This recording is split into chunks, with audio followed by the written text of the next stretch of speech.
There are some wonderful rivalries in world rugby. One of the greats is obviously the Wallabies against the All Blacks. But for me, the greatest rivalry in world rugby is not so much nation versus nation, it's backs versus forwards.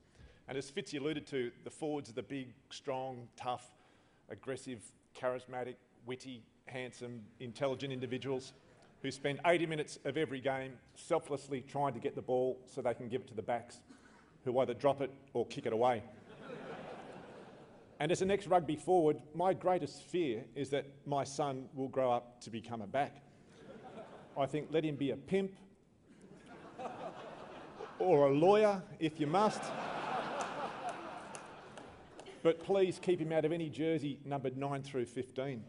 And it is something I do worry about. And I got to the point where I woke up with this headache that had hung around for days, and half a pack of aspirin wouldn't make it go away. And I knew the thing that caused it, and it made me feel depressed. It wasn't too much alcohol, just simply too much stress. So I rang my local doctor in my quest to get it fixed. A chat and some prescription drugs I thought would do the trick. I drove to my appointment and arrived in ample time, then sat and watched and waited till the next name call was mine.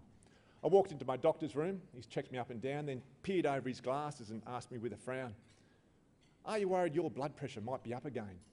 Or is your gout and hernia a cause of constant pain?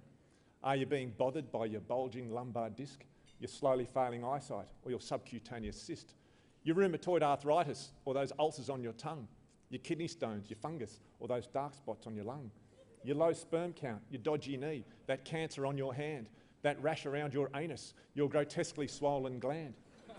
Well, surely then you're worried about your pending heart attack." "No," I said, "I'm worried that my son's become a back." "He's only short in stature, and his thighs and arms are small. He cries when he gets injured, and he cannot catch the ball. He'd rather kick than tackle, and his nose is deadly straight. He'd rather hang out with his mum than drink beer with a mate. His ears aren't cauliflowered, and he will not tape his head. And every night by 8 o'clock he's tucked up in his bed. He's fast and he's elusive, and the girls all think he's cute. And as for scrums and lineouts, well, he hasn't got a clue. His body isn't hairy, and he very rarely sweats. He'd rather read a book than play in winter when it's wet. He's never sculled a schooner, and he's quick to bite and scratch. He whinges, whines, and finds McGarry Owen's hard to catch. He's never punched a punching bag or bench pressed his own weight, or stacked the bar and squatted doing sets of 6 to 8. His head is bigger than his neck. He can't secure the ball. He's never seen a prop up close or drove a rolling maul." As I described the symptoms, my good doctor simply smiled. I said, "You do not understand. This is my only child. I tell you, Doc, I'm worried. Is there something I can do?"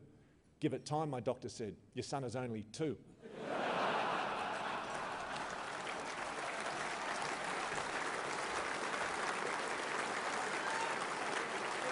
Thank you.